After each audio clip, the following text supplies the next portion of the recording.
Senhor presidente, senhores vereadores, plateia que nos assiste, sejam todos bem-vindas, internautas, imprensa. Eu ia falar sobre dois assuntos, acho que não vai dar tempo de falar sobre outros dois assuntos, até em razão das manifestações dos vereadores César Godoy e Peter Knoibler. Com relação à manifestação do vereador César Godoy, uma CPI seria para apurar as responsabilidades, as irregularidades, não teríamos poder de punir. Se faria um relatório a ser encaminhado aos órgãos competentes, no caso, Conselho Nacional do Ministério Público, Corregedoria Estadual, por conta da contratação, a título de trabalho voluntário, do irmão da promotora. Vai ser feita uma ação para buscar o ressarcimento, uma ação popular. Infelizmente, numa ação popular não pode se pedir a responsabilidade por ato de improbidade, porque a busca de condenação por ato de improbidade compete a quem?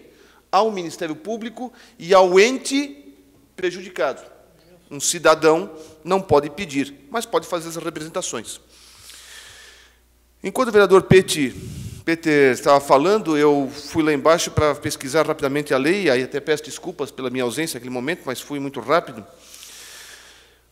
A lei de improbidade administrativa, que ela tanto usa para atacar aos seus desafetos, e de forma atabalhoada, de forma inconsistente, nas minhas defesas das ações que ela fez contra mim, eu cito a manifestação do ministro do Supremo Tribunal Federal, ministro Gilmar Mendes, que ataca ferozmente a atuação do Ministério Público em nível nacional por conta de ações de improbidade administrativa temerárias, em que o Ministério Público não mensura se essas ações vão dar efeito ou não. Entra-se.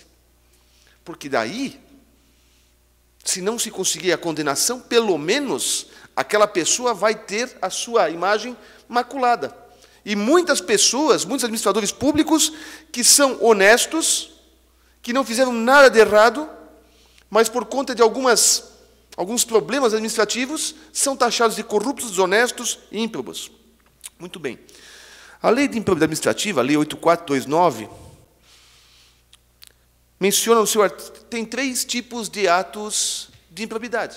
O artigo 9º são os atos de improbidade administrativa que importam enriquecimento ilícito. É o mais grave. Esse é o mais severo. As punições são maiores. O artigo 10 é a segunda categoria, são os atos de improbidade administrativa que causam prejuízo ao erário público. Esses são os medianos. Não há enriquecimento ilícito, mas há um prejuízo ao poder público. E o artigo 11 trata de desrespeito a princípios constitucionais, princípios de administração pública.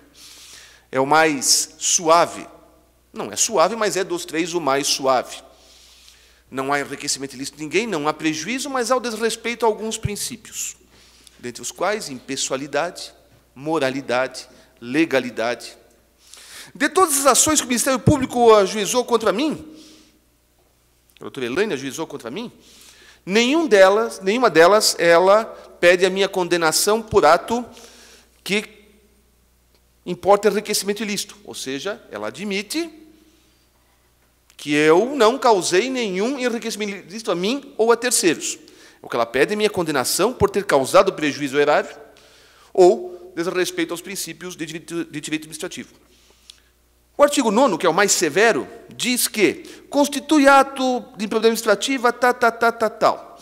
Utilizar, inciso 4º, em obra ou serviço particular, veículos, máquinas, equipamentos ou material de qualquer natureza, de propriedade ou à disposição de qualquer das entidades mencionadas no artigo 1º desta lei, os entes públicos, bem como o trabalho dos servidores públicos, empregados ou terceiros contratados por essas entidades.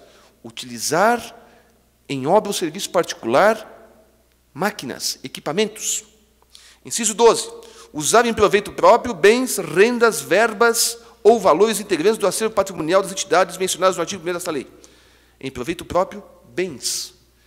Computador, internet, papel, tinta, impressora. Tudo isso que é para ser usado na atuação do Ministério Público não pode ser usado para serviços e para trabalhos escolares. Luz, se vai ficar de noite, tem que ter luz, senão ele não enxerga o TCC.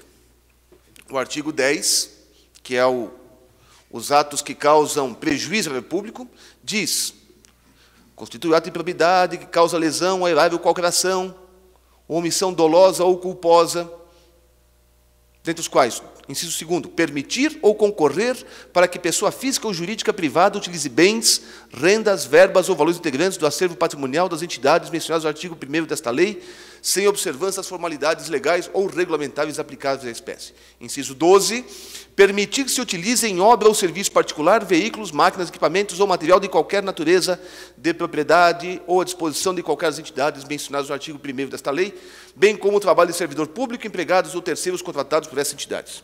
Muito bem. Se o irmão usou equipamento para fazer o seu TCC, ele infringe o artigo 9º. Se ela permitiu, ela infringe o artigo 10. Porque não, se fosse para buscar improbidade, não seria só da promotora, mas também do seu irmão que estava lá fazendo. Ele atuava, sim, nos processos judiciais. Ele discutiu comigo uma certa vez sobre um processo em que eu era advogado e que ele discutindo comigo a minha tese de defesa na frente de colegas da faculdade.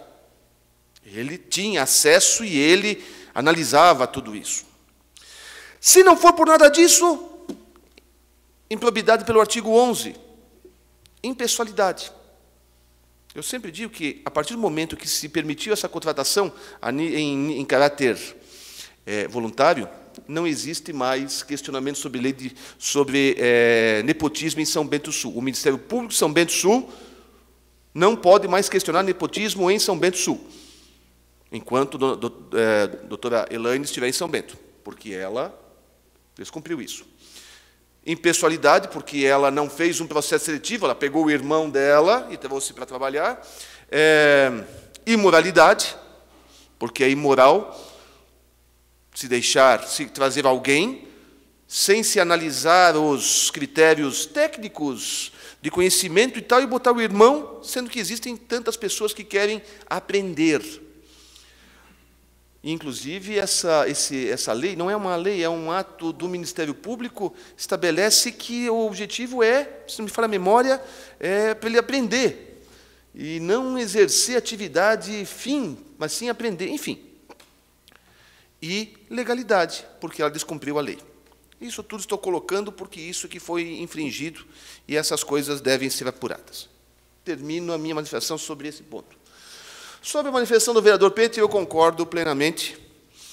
O PMDB estabelece em seu estatuto que, uma vez tomada a decisão pelo diretório, a nível nacional, ou a nível estadual, ou a nível municipal, de fechar a coligação com algum partido, por exemplo, ou de decidir que este vai ser o candidato, os filiados não podem fazer campanha contra. Eu até concordo. O PMDB, pelo que me consta, liberou os diretórios estaduais para fazer as coligações que achavam convenientes.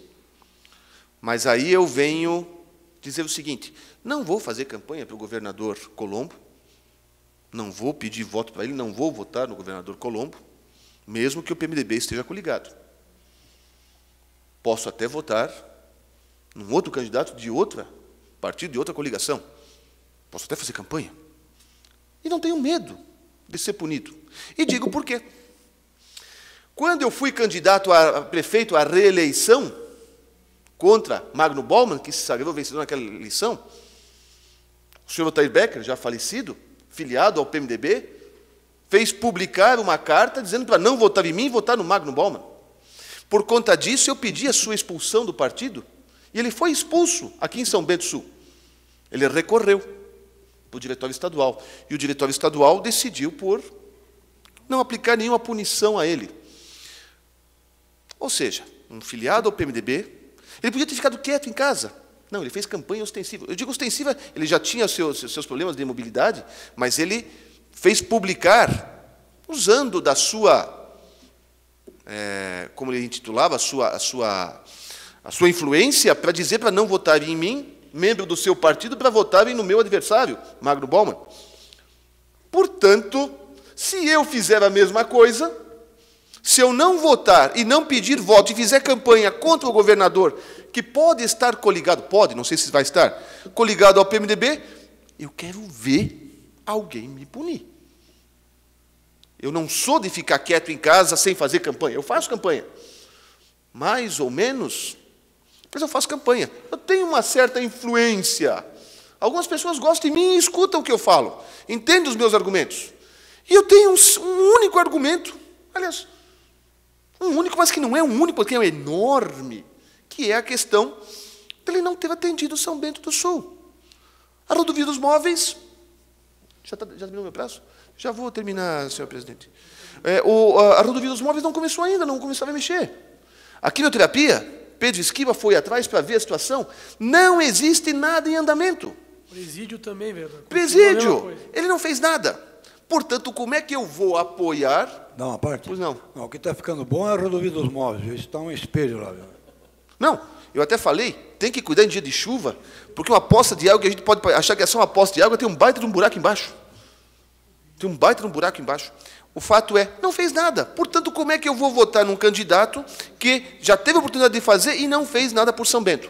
Sem que falar da quimioterapia, que a quimioterapia já está batida, que nada foi feito, e só lorotas, só lorotas. Eu não sei, eu vou apoiar outros candidatos e vou cobrar destes candidatos e vou dizer para aqueles que acreditam em mim, dizendo, votem neste, porque este disse que vai fazer. Estes outros disseram que iam fazer e não fizeram até agora. São essas minhas manifestações.